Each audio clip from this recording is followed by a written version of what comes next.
Hello, everybody, and welcome back to another episode of Chatting Pitch with me, Leslie, and me, Matt.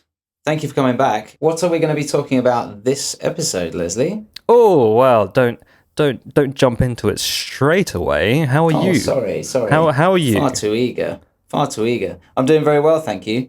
Are you doing all right in these lockdown times? Yeah. But during the recording of this, we are in the UK and we are unfortunately in another national lockdown. Hooray! Which means we cannot see anybody, not even myself. That's part of the rules, right? Can't. That's part of the rules. Yeah.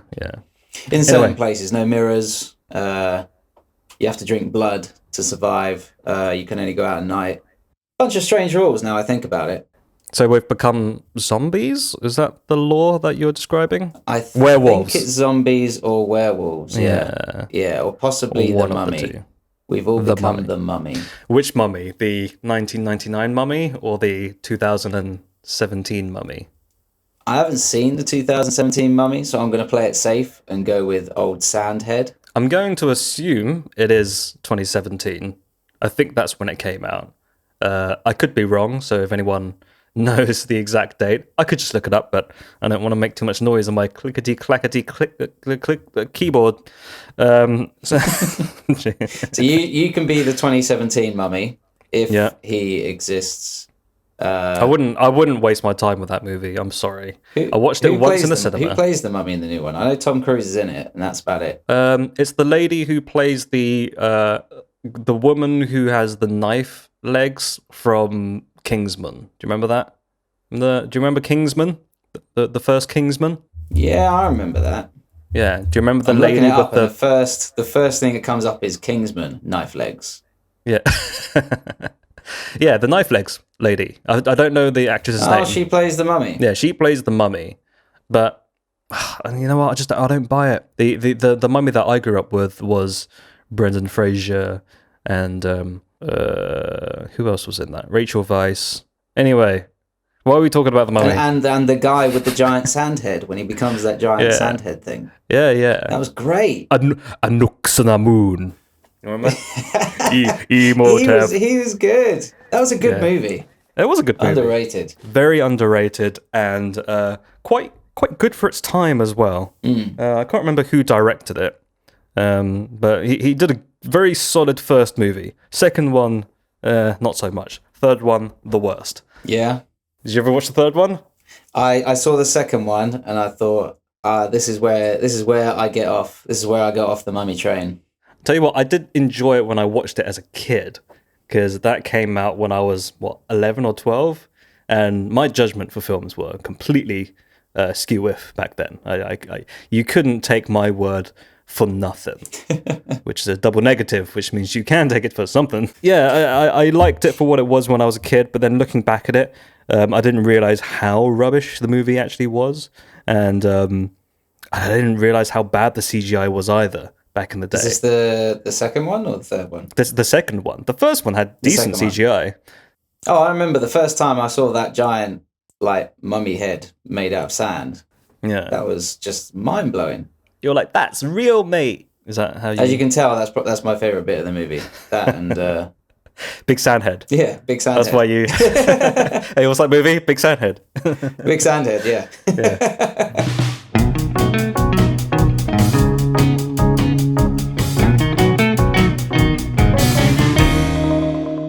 Episode 8. Anyway, we've been talking about the mummy for like 5 minutes, but what are we actually talking about this week? I think we were going to do. It's kind of similar to what we've done before, but instead of just dropping one character of a movie or a TV show into an entirely new series or into an entirely different film, we're just going to have a crossover episode.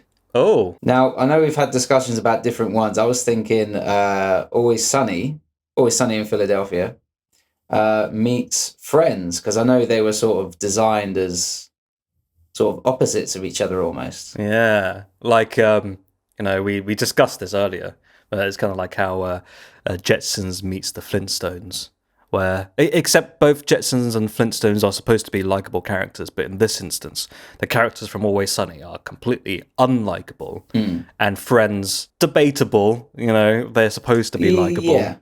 Yeah.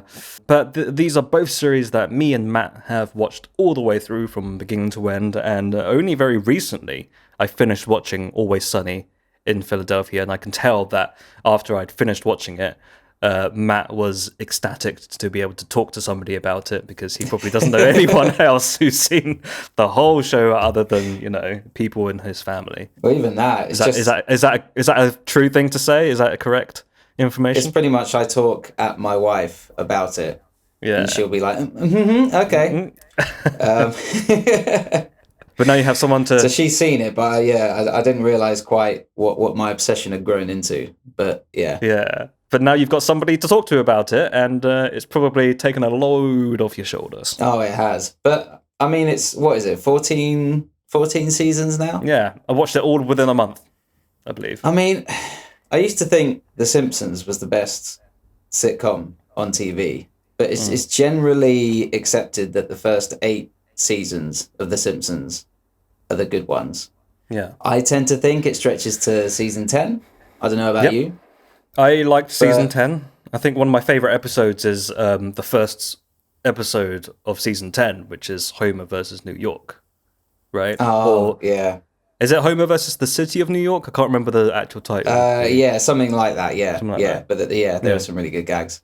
But anyway, comparing Always Sunny to that, I think they've kept the quality high for longer. Yes. So I do think it's not just the longest running, it is genuinely brilliant as well. Yeah, consistently, it's very good. I'll have to admit it has, when I finished watching it, I felt like I had to carry on watching it. But I think that's only because I binged watched all 14 seasons within like 3 weeks or so.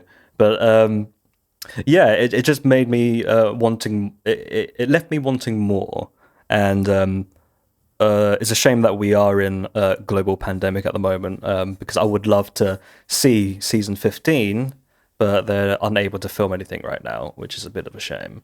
And then it was a bit of a shock to me when I went back to episode 1, season 1, and the characters just seemed very different to what they evolved into. Yeah. Me personally, I think like the first season is very tame, and they just didn't seem as crazy as they ended up being. Like, spoilers ahead, if anyone hasn't seen either Friends or Always Sunny in Philadelphia, probably don't listen to this episode. But we want people to listen to the episode, but it's just, you know, if I hope you've enjoyed the first 7 minutes. It was a good 7 minutes. We talked about The Mummy for 5 of those. Has it been 7 minutes already? Oh, I was just guessing. But in comparison, you've got Friends, and I mean, I don't want to say which one I prefer, because obviously everyone's got their own preference, but I do think Friends, for its time, it's very good. I think there are some really good, solid bits of writing in the first maybe 6 or 7 seasons. I think after that, the characters start becoming extreme, like caricatures of themselves. For example, Joey becomes, he's not just a guy who's a bit dumb. He is stupid. He needs like care almost. There are a couple of moments in the Friends later seasons where I just they became like cartoon characters almost, and especially Joey, like he did this one gag which I wasn't a fan of at the time, but I don't know if I look back at it now if it would still have the same effect on me. But do you remember the episode where Joey was trying to learn French for this play, right? Or was it a film? I can't remember. It was either a play or a film. And, he was auditioning and he had to know French, didn't he? Yeah. So Phoebe was fluent in French, so he was trying to teach him. But anything that was being taught to him was just going through one ear out the other, and all he could say was gibberish. And I just felt like that joke was very one note, and it got very repetitive, and it wasn't like, it would have been funny the one time maybe, but Right. they kept going with it, and he was Yeah. like, "Shibu blah, me poo poo, blah blah blah." Yeah. And I was just like, Yeah. "This is." I didn't find it very funny, and no one can be that dumb. Which was what was going through my head. I was like, he can't be like he has to earn a living. He's like, Yeah, yeah. He has to know like where to buy food from. He needs to know like how to, clean himself. But he doesn't sit. Yeah, he seems to really go on a downward spiral. like he's an actor who can repeat line after line in his own language, but he can't repeat 3 French words, which is just it's mind-boggling to me. I just didn't understand it. But like, Yeah. I'm guessing like that was supposed to be the joke, but the joke wasn't funny. Like I got the joke, it just wasn't funny to me. Yeah. And I think like some of the quality of jokes went a bit downhill towards the later seasons of Friends. I don't know if it is because it starts out as a fairly relatable show, from what I understand. Like, obviously, neither of us have lived in New York, so we don't know what it's really like to be a 20-something person in New York, but it seems to be fairly relatable. And then, like you say, from season maybe 8 onwards, they become cartoon characters. So that joke would work well if the show was that sort of zany, wacky, he's stupid, but he's infinitely stupid. Yeah. But actually, it starts out as he's just a little bit dumb compared to the other characters, but actually he's quite kind of likable and... Yeah. The thing that I noticed, and I've watched interviews with people who work on Always Sunny, and I think it was Glenn Howerton who, I think he was speaking in an interview with Kevin Pollak, and that's his name. Kevin Pollak is a guy, right? That's his name. Yeah, I haven't gotten him wrong. I think I'm thinking of Jackson Pollock, but that's a painter. Kevin Pollak, he was doing this interview with Glenn Howerton, who plays Dennis from Always Sunny, and he said from the very beginning they just decided to jump the shark because a lot of shows after a certain time they have the moment where they jump the shark, and if anyone doesn't know what jumping the shark is, it basically just means like that is the moment in the series where the quality of the show kind of starts declining, and the term comes from Happy Days where the Fonz literally jumps a shark. Yeah, he enters like a jet skiing competition or something. Something like that, yeah. He jumps over a shark, and it's, when the show becomes a bit too, like, crazy and zany. Crazy, yeah. Outlandish, I guess what the word would be. Yeah, and it's not in their nature of these characters, and they just decided to just go in that weird direction. Yeah. Maybe it's because they don't have anything to do with them, so, we need new storylines. Yeah. Was that before or after Robin Williams came in as... what was his name? Mork? I'm not sure. Yeah, Mork. Yeah. I was going to call him Ninu, but that was his catchphrase. That wasn't... I don't know if that was before or after. I'm not sure. Because I have a feeling like... after, wouldn't you? I think it would... Yeah. Maybe it wasn't after... Maybe it could have been before because he had his own spin-off, didn't he, eventually? Yeah, so they jumped the shark really early on purpose because they just wanted to make it completely insane. So now if they do insane things, it doesn't seem that out of character for them, which remains the consistency of the show. I thought that was quite a clever way of writing a show. Are there any bits... Having just finished watching it, were there any bits where you just thought this is like too much for the show, or?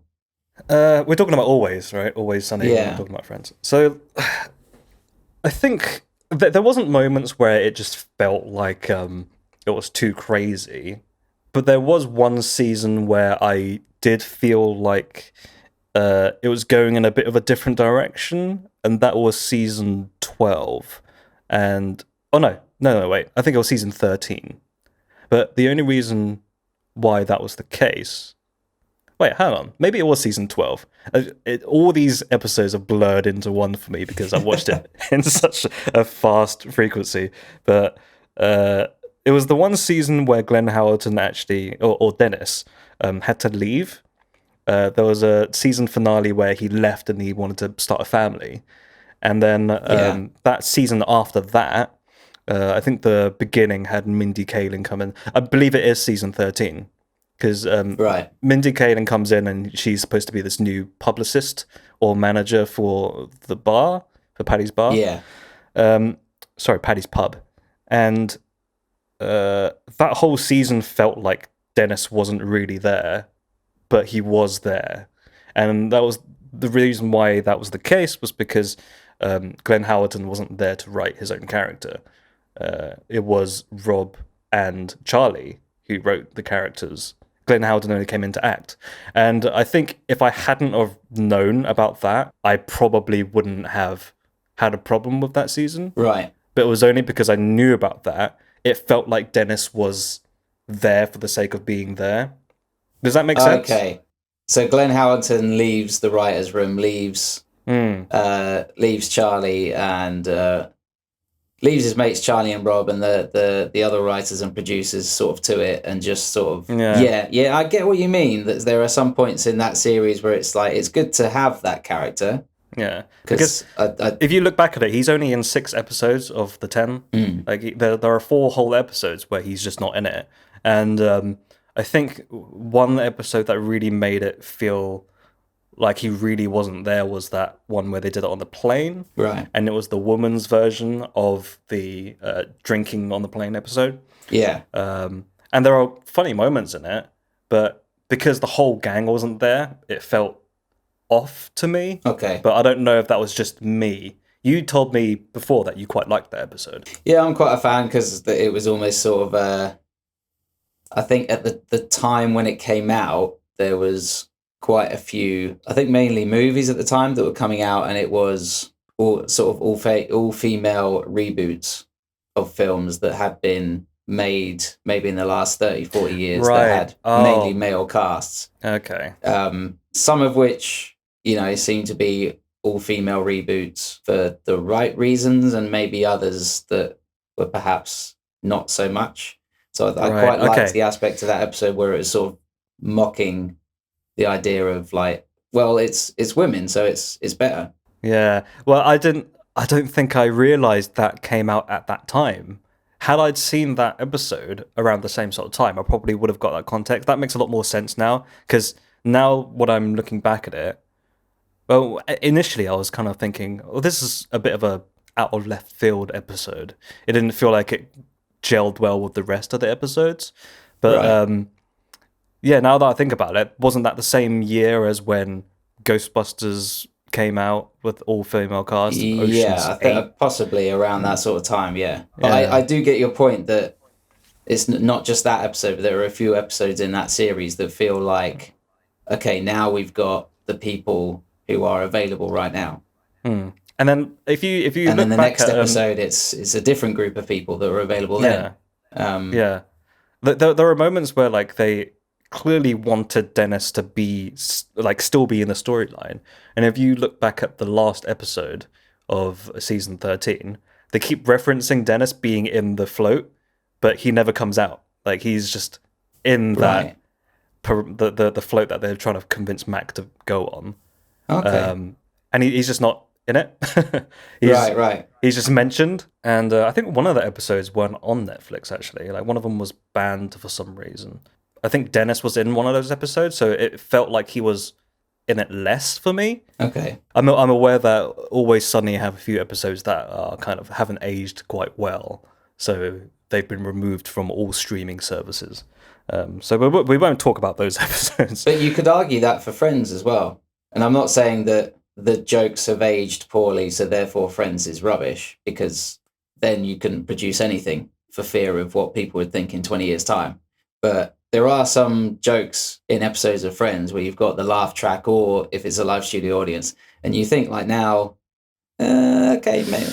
Yeah. I don't know. And it's kind of strange. Like, where do you draw the line when it comes to taking off episodes of certain things? Because you had some TV shows that have warnings at the start, and you have other TV shows that have their episodes pulled, and you have other TV shows that are maybe don't have anything done to them, and it's almost like where do you draw the line? Who's policing this?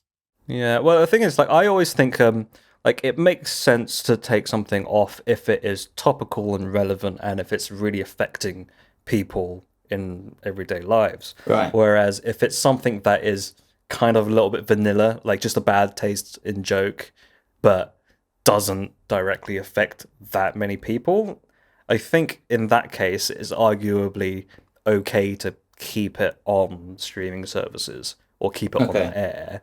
But who's to say, like, I'm not in those groups that are offended, if that makes sense. Well, it's that whole point of it's funny until it happens to you as well, isn't Yeah. it? Yeah. So you could really enjoy the show, and then a joke gets told about, I don't know, Yeah. something that happens to have related to something that's happened in your life, and then suddenly you're offended by it. I don't know. I feel like there's a joke. It's a real minefield, Leslie. It's a real minefield. I feel like there's a joke to be made there, but my mind is not quite there yet. I want to make a joke, but I can't. We've talked a lot about the similarities and differences and what we like and don't like about both series, but let's get to the topic at hand, and that is, what if?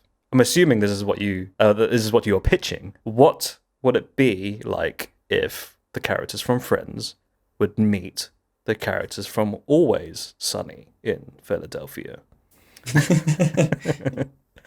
Yes. Yes. I mean, it was a sort of, was it like an 80s or a 90s thing? I don't know, but I know that there was a period of time where crossover episodes happened. Yeah. So I just thought, hey, let's do one of those. Well, what crossover episodes can you think of? The first one I'm thinking of is Jay Sherman going over to The Simpsons? Oh, And he does okay, his the film critic. festival. Yeah, yeah, Yes. Yeah. Voiced by John Lovitz. Right? Is that? It stinks. Yeah, yeah. Apparently, who was it? Matt Groening who said that he didn't like that episode. He said that it seemed very ham-fisted. Allegedly, yeah. But he seemed to be okay with the awful episode where The Simpsons do 24, which was just... Oh, I don't remember that one. It was a more recent one. And I thought, I haven't seen a new Simpsons episode in a while. Let's try one out, see what it's all about. And it was just this weird... How recent? Because 24 it's been and gone a while ago, so that's a dated reference if it was a recent episode. Yeah, maybe 2 or 3 years. I don't know. I'm not sure. Okay. But it was a more modern one than the Jay Sherman Simpsons crossover. But yeah, I was thinking that sort of thing. What did you think of the Simpsons and Family Guy crossover? I thought it was fine. It was fine, yeah. I bet you loved the car wash scene, right? The car wash scene was like the epitome of that episode. What happened in the car wash scene? They just slow motion wash a car, and they've got really tight clothes, doing it all in a sexy fashion. Oh. And there's gratuitous music over it. Yeah. Do you remember? Like, it was really funny. You don't remember? It's I think I remember it now, and now you've said it, I get it, because I get the joke now. I didn't understand it before, but they're doing things in a supposedly sexy way, but they're not sexy. I get it now. No, yeah. It's the whole juxtaposition of the two worlds. Very good. I don't think it was that great, to be honest. I think the reason why it didn't feel like The Simpsons was because it was Family Guy produced. Right. It was Simpsons meets Family Guy in their world. So everything, like the brand of humor was completely different. It was Simpsons stepping into Family Guy's world. Right. And their brand of humor is like very shock value. But yeah, had it been the other way around, I think if Family Guy went to The Simpsons, I think that would have been funnier in a way, because Family Guy would have to kind of like limit himself and try to be in that world. But then when Simpsons went into Family Guy's world, it seemed like, you're someone stepping into the wrong house. You know what I mean? Right. And you have Bart Simpson referencing 9/11 every 5 minutes, and Lisa Simpson introducing Mr. Conway Twitty, and it's very off-brand, and it didn't sit well with me. And this is the problem with crossover episodes, I feel. Anyway, let's do one. This week, we've got the guys from the other podcast. No, we don't know any podcasters. If we did, that would make this episode much more meta than it should be. Oh, yeah. Yeah. Let's not go down that route. Hey, don't forget the Jetsons and the Flintstones. That was another crossover episode. Mm-hmm. Did Friends ever do a crossover episode? I feel like they might have. I think they had people drop in. I know they had a couple of people drop in from the show ER. Okay. I don't think George as Clooney. their characters, but yeah, George Clooney and what's his name? The guy who played John Carter. But they both dropped in. I don't think they were their characters, but they dropped in and they were in doctor's scrubs and. Wait, John Carter from Mars? Are you talking about that Disney show? No, John Carter in the show ER. John Carter. Noah I don't know Weil. why. That's it. Okay, I thought you were talking about John Carter from Mars, as in that horribly like that What a crossover. movie that flopped. Yeah. Okay. Ross is like, hey, what's that? There's like a small speck in the distance. Yeah. And John Carter just lands in the middle of Central Park.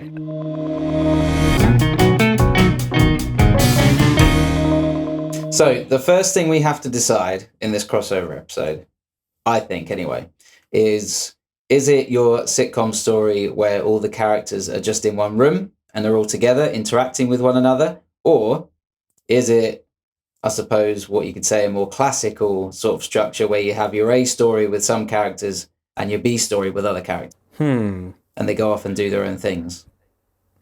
It really depends on how we want to do it. I think it would make sense for there to be a balance between the two brands, because I made a huge song and dance about how I didn't like how Simpsons went into Family Guy's brand of humor, but then we would run the same problem if we had Friends go into Always Sunny, because you could have just the two writers' rooms write their own characters. Yeah, that would make much more sense. So how would this work then? What do you reckon? Do you think Friends should go to Paddy's Pub, or do you think Always Sunny characters should go into Central Perk? I thought about this, and I thought you could have a great moment where the two groups are introduced to one another, and then the first sort of inkling that something is wrong is when the friends see the Always Sunny gang open their car boot and drag out like a tied up Charlie Kelly because he doesn't like leaving Philly. Yeah, and, hang on. I've got an idea. In Friends, there's 6 main characters, right? But Always Sunny, there's only 5, correct? Right. So the only other person that they could drag in is Cricket. Yeah, okay. Because, like, wouldn't it be funny if there was a situation where, like, they all met and then they're like, oh, there's 6 of us and there's only 5 of you. And then they're like, actually, we do have a 6th member. And then they crack open the boot and it's Cricket tied up. Oh. So you think it's going to be Charlie, but actually it's Cricket. Yeah, or something like that. I thought that was quite a funny image in my head. But then why would they be meeting? Here's the situation. Is it? I feel like it would just literally be an out and about sort of thing. Like how Billy Crystal and Robin Williams, when they turned up for their guest spot in Friends, they're just in the coffee shop. Yeah. And they're sat in the same area. So it's a bit like that. The Always Sunny gang feel like going to New York. Yeah. And they happen to just bump into. And who bumps into who first? Who bumps into who first? I feel like maybe someone from the Friends cast or the cast of characters. I don't know, maybe does something very innocuous, but because it's the Always Sunny gang, they turn around and they just attack. Here's my question. Who do you think the characters would go well with? Like, individual ones. So if you said, say, Mac from Always Sunny, who do you think, like, he would have chemistry with on the other end of Friends? Maybe, I suppose he could go to one of Ross's lectures about dinosaur fossils and then stand up and correct the entire room. Yes. Yeah, he could. Like fossils were put here to test us. Test our faith. By God. Yeah. Yeah. And then he starts reading passages from the Bible. And, yeah, yeah, that could work. if we want to say who Joey would go with, I'm trying to think who would he work best with? Would it be Charlie or would it be Frank? But then Frank and Charlie come in like as a pair, don't they? They do come as a pair, don't they? So that would be Chandler and Joey, right? If you want to like do pairs. Yeah. So those two pairs. Yeah. Yeah. And then they compare apartments or something like that. Maybe at one point Charlie and Frank go over to Chandler and Joey's apartment. And this is like mid-season, I guess, when they're still living together. Yeah. And they can show off their Barker lounges and be all like, "Hey, this is our big screen TV where we watch Baywatch." And instantly they're like, well, "Where'd you play Nightcrawlers?" Because like this doesn't work, and they just start ripping everything down. It's like, yeah, that's better. Yeah. Where's the toe knife? That sort of thing. Do you remember that episode where was it Germans or was it some Eastern father and son come over, and then he has a toast spoon, and it's better because he doesn't keep cutting himself with the toe knife. Yeah. They were sort of like a match made in heaven in some ways. Yeah. I can't remember their names, but like he was like telling him the best way to make the best sandwich was to let it fry on the radiator. Yeah. Yeah. Although you could have Charlie and Phoebe meet, like sort of crossing paths. Oh, because they're both quirky characters. Because Phoebe believes in these quirky things, and Charlie maybe doesn't understand what she's trying to explain. So he's like, yeah, and there are like ghouls in the. Maybe Phoebe says, "Oh, I'm having really trouble trying to sleep at night." So Charlie convinces her to eat cat food and to drown out all the screaming cats outside, right? Yeah. And then maybe Phoebe could mention, like, that's a bit strange because my mum was a cat, and then Charlie just fully buys into that. But then when Marcel the monkey comes in, he can be like, "Who's that?" And Ross could say, "That's my monkey Marcel." And then Charlie could go, "Yeah, but who is that really?" So he just thinks that all animals are spirits of people. Yeah, well, that just reminds me of that episode of when they think it's Charlie's birthday, so that they give him a bunch of presents. And then they say there was this, like, was it a crow with teeth? Crow with like a bird with teeth. Yeah. Bird with teeth. And he was like, but like, how does did you find it this way? Does it exist? It's like, no, we super glued the teeth onto the bird. Does a bird with teeth exist? No. So that's the kind of logic that Charlie has. He's very literal thinking, and he thinks everything is real. Yeah, and I think isn't there an episode where Phoebe has a mouse in her apartment? So no, she has rat babies. She has rat babies, right? I think she has rat babies. Yeah. And then Charlie's just trying to convince her, it's like, "Oh, you got to get all these rats out," because he's like a rat kid, right? Yeah. So she comes back to her apartment, and there's like carbon monoxide poisoning. And... And Frank is like painting himself black. Frank's painting himself black, and there's like a bloody baseball bat just on the table, and with like nails and chains. Yeah. So she walks in, she just sees the bat, and then Charlie's explaining what's happening, and then just Frank is right behind her, but painted black, and then just oh my god, yeah. Where's your toe knife? And he's just like at the same time just like eating a bunch of potato chips or something. Like he's always eating something. Yeah. And I think like maybe Frank goes over to Joey's place and eats everything in his fridge. Yes. Sorry, you were going to say something. I was going to say, I feel like Dennis would automatically try to sleep with all three. All three. I think he would like try his luck with all three and fail miserably. Using the Dennis system. Because he would, but it wouldn't work. I think he would creep them out. If anything. Probably. How would they react? Or would they all react the same way? I think maybe he keeps mentioning that they're of age, and that's good. And that probably creeps them out at first. Like, and the fact that they'll probably end up sleeping with them, because of the implication. Yeah, exactly. Like maybe he catches them on that, the ledge bit just outside Monica's apartment. Yeah. And he's like, "Well, this is a long drop you got here if you were to ever fall off." This is quite the predicament that we're in. Yeah, they go to walk inside and he just blocks them off, and Yeah. Oh, whoa, whoa, whoa, whoa, whoa, whoa, whoa. Yeah. Come on now, come on. Yeah. And I feel like Chandler would say something sarcastic, and Dennis would just be no, no. I feel like if there's anyone who would kind of be more in tune with the gang, would be Chandler, because he's got that kind of brand of humor in a way, isn't he? He's very sarcastic, and but then he's also a nice guy, so that doesn't quite work. Who would Chandler be associated with, or who would he have chemistry with? Because we haven't really talked about D or Cricket, in fact. No, Because Cricket's no. here. Yeah. Yeah. Cricket's there, To make up for the numbers. lurking in the background, Oh. or Charlie's uncle with the tiny hands, Don't look at me. just going around asking everyone, Yeah. "Do you like my hands?"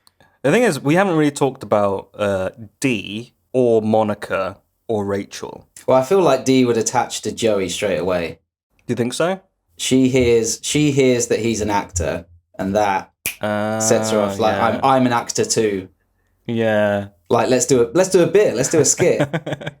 Like, come on, we're both funny people. And then because I think the whole joke of D is that she's not very funny, but then Joey does the whole me poo poo thing, the whole French thing, and D finds him hilarious. Right, Like, right. you think? And yeah, because she does the like the stereotypes, doesn't she? Yes, yeah, she does So all those characters. she probably sees him do that and goes, "Oh my God, you've got a French character. I've got a Puerto Rican character.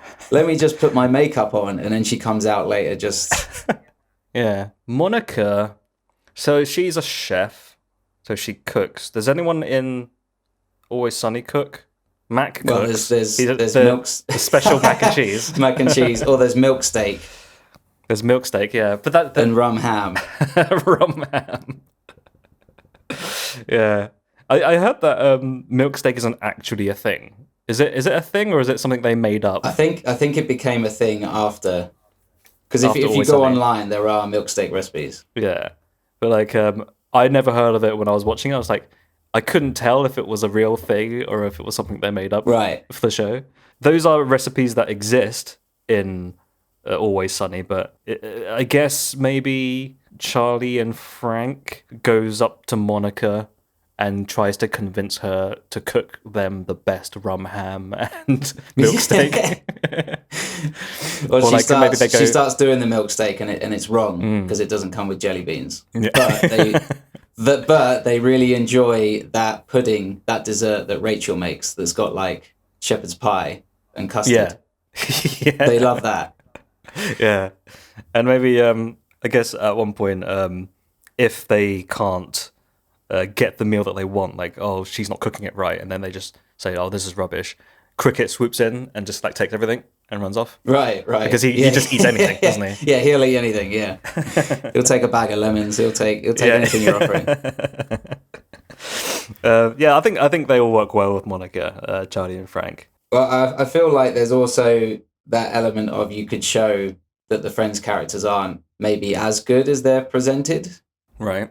because they've done some really horrible things. You know what? It could be a really funny concept that this is the only one episode where the characters from Always Sunny are better people than the people from Friends. I thought this earlier, and you would have to be really bad, but yeah, why not? Yeah. I mean, I feel like Ross is the standout in terms of because he's Yeah, quite like- he can be very obsessive. He can be quite We were talking about this the other day, and how if you take the laugh track out and watch Ross as a character, he is insane. He's just not a good person. yeah, if not sociopathic or psychopathic, he just seems like a mean guy at times. Yeah. Can you take an example from an episode of Friends where he is mean? Well, I don't know if this is mean as such, but he just doesn't seem like someone I would want to meet. There's an episode that my wife was watching this morning, and it was the one where they play poker. Mm. And Ross is just being the most obnoxious guy. Was this quite early on in the seasons? This is quite early on. Yeah. There are the later ones where everyone talks about, at some point Chandler becomes less funny. and Ross becomes sort of a bit zany at the same time. Yeah. Possibly deliberate, I don't know. But like you say, at that point, he becomes a bit like, a bit insane, I guess. Yeah. I mean, do you remember the episode where he flips out at his boss for eating his sandwich? Yes. Now, on paper, like... That's an Always Sunny episode. Yeah. On paper, that's like... And he's supposed to be a likable character, isn't he? Like, all these people from Friends are supposed to be likable. We're supposed to relate to them. But Ross... He was insane during that episode. I feel like Dennis would hear the story that Ross got Rachel pregnant and then everything else that came with that. And Dennis would be like, yes, well done. Well done, my friend. Like clearly you don't follow the Dennis system, but clearly you've got something that's, almost as good. Almost as good.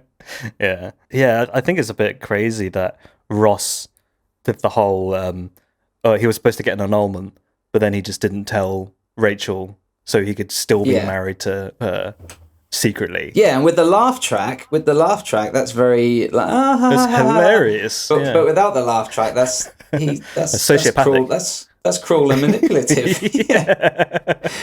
So Ross, we can all agree, belongs in Always Sunny. Yeah, he would fit in that gang very, very well. Very well, yeah. And I feel like Frank would appreciate also his sister Monica. She's got that, because one of the things about Friends that people say is not relatable is the apartments they live in. But I think there's one episode where Monica explains that it's rent controlled and it's in her like grandma's name or something like that. Okay. And I feel like Frank especially would be appreciative. He'd appreciate that scam. Like, well done. like, what other scams you got going on? Yeah. No, yeah, I see that. I think Phoebe mentions at one point that like she uses the fact that she has a dead mum to like get a muffin or something. Oh, really? I don't remember that. It's something like that. And then oh yeah, I do forget that Phoebe used to be like she was on the streets, wasn't she? Yeah. So maybe Phoebe would have more of a stuff in common. I don't think she'd fit in though. No. But she would have more in common. I don't know. That's just my opinion. But because Phoebe isn't someone who would shy from stabbing somebody to get what she wants. Like back in the day. Yeah, back in the day. So she would be able to. But she doesn't do it now. Not that even anyone from Always Sunny stabs anyone, but like I guess the only person that would do that is Cricket. I guess. Yeah. You think about it. I suppose they could swap stories. Yeah. But it would quickly end when Cricket reveals his relationship with the wild dogs that roam the streets. Man, that was such a funny episode. I enjoyed that one. Here's another interesting scenario, and we'll wrap it up soon because I think we're in the 40-minute mark. Oh, we're close to the 50s. Here's another interesting angle. What if we just took all the characters out? We took all the characters out of each show and just replaced them. So, like, what would happen if Always Sunny was just roaming about in the land of Friends? Oh, so swap them over. Yeah. Oh, okay. They've just been replaced. Yeah. So who would be doing what? Like, if you were to fit them in their own little role, so like, say, Monica is the chef. Ross is the teacher. Like, who would be who? So I'm guessing Mac would be the teacher, would be Ross, right? Because he can just like preach about God. Yeah. And doing all this stuff. But he's not nearly as insane as Ross is. No, I feel like Dennis might be a good pairing for him. Yeah, I guess so, yeah. And then I guess Frank could be... Would Frank be in Phoebe's? Frank would be in Phoebe's because then he gets to massage a bunch of ladies. that would be something he would like. Maybe he'd hear that Phoebe is a masseuse and just instantly attach to her. I did think like maybe I thought Dennis and Rob could live together in what's it called? What are their names again? Sorry, Chandler and Joey. Okay. I've completely forgot their name. There's so many names going around. I've completely forgot. But like because they live together as roommates, because there are two sets of roommates in Always Sunny. There's Mac and Dennis, but then there's also Charlie and Frank. Right. So who would be living with who? Because Frank, he'd be living on his own if he took over Phoebe's role. Yeah, I guess. Or it could be the time when Joey and Phoebe lived together. And you could just have Frank and Cricket. I thought you meant like what would happen if you just plonked the Always Sunny cast in to the world of Friends. Oh, okay. And not even worry about where they live or The Friends cast are in Philadelphia. They're doing their thing. The Always Sunny lot are doing their thing. Okay. What's your picture then? What would you say? I think a lot of the Friends cast maybe instantly get robbed by cricket. He sees them as like an easy target, maybe. Yeah. Do they go to the pub? I think they go to the pub, but they quickly leave. I feel like the Always Sunny gang would maybe try and take over the coffee shop, but they would have such conflicting ideas about what it should be like. Like Frank is all about, there's lots of money in coffee, let's keep it the same. Max like, where's the Bible, where's the cross? I can imagine the conversation between Charlie, Frank, and Gunther from Central Park. Yeah, I suppose Gunther would still be there, wouldn't he? Yeah. Yeah. Yeah, I suppose they'd be trying to buy it off him. I was trying to think of a scenario where would anyone from Always Sunny have anything to do with Ralph Lauren and the people over there? Like maybe because they're always trying to like sell the cast from Always Sunny. They're always coming up with ideas. Oh, Charlie and Frank would try and sell their boiled denim. They try and sell the idea, or like try and persuade Ralph Lauren to spread the message. Boil your denim. Yeah. Who would they go to try and promote Fight Milk? That maybe the coffee shop. Maybe the coffee shop. Yeah. Yeah. They just turn the whole coffee shop upside down and it becomes a gym. And it's like instead of soy milk, it's Fight Milk in your coffee. Yeah. Instead of the sofas, they put just like weight benches because the sofas are for jabronis. Yeah. And there's people at the front door trying to sell Invigoron, that pyramid scheme product. Yeah. Man, I think we've got some really solid ideas. I think at this point we should probably wrap up because otherwise we'd be going for ages. Oh, we're going for ages. Any studio execs out there, you know what to do. You like our ideas? Come contact us. Yes. Once again, we beg you. Yeah. You like anything you heard? Just let us know. Give us money. I'm looking at you, Joel Silver and Jerry Bruckheimer and the lot. Who else is there? We say this every week. We do this every week. Let's just stick with those two. They're pretty good. They know their stuff. Shall we just tag their Twitter handles in the description? Yeah, with every episode. So all of our people who listen to this... Hope you like this one. Everyone who listens to this, go and tag Joel Silver and Jerry Bruckheimer and see if they can pick up some of our movies. Yeah, I like it. But get the names the wrong way around. Joel Bruckheimer and... Hope you like this, Joel Bruckheimer. Jerry Silver. That should be our pseudonyms. That should be our aliases when we go into the big league. Which one do you want? So we would just confuse everyone because we would produce movies that I want Jerry Joel Silver. Bruckheimer and Jerry Silver. Okay, I'll be Joel Bruckheimer. That's fine. You look more like a Joel Bruckheimer. Do you think I look like a Joel Bruckheimer? What does a Joel Bruckheimer look like? I don't know. But I think I don't pass for a Bruckheimer. At least with Silver, it sounds made up for me. Oh, okay. You think it's a Hollywood name? Yeah. But like Bruckheimer, I don't think I suit the name because Bruckheimer sounds a bit European almost. Okay. Bruckheimer. It almost sounds a bit German. I don't think I could pass off as a German. But Silver sounds like something I'd do. Anyway, let's wrap things up. If you like this episode, please subscribe and all that lot, and follow us on Twitter for updates. I've been Leslie, and I've been Matt. I like how every time I say I've been Leslie, and then there's always a small delay, and then you say and I've been Matt. But this time you've elongated it way too much, and I didn't like it. Can we do it again? I think it's because we're in separate locations, aren't we? So yeah. You hear it with a massive delay, and I say things before you've said them. I'm replying to you before you've even said it. That is true. There is a lag, delay, isn't there? And the lag is so massive that I'm actually traveling into the future and the past at the same time. Anyway, I don't know what I'm saying right now. That is a big lag. And without further delay, let's end the episode. Very good, very good. That's the end.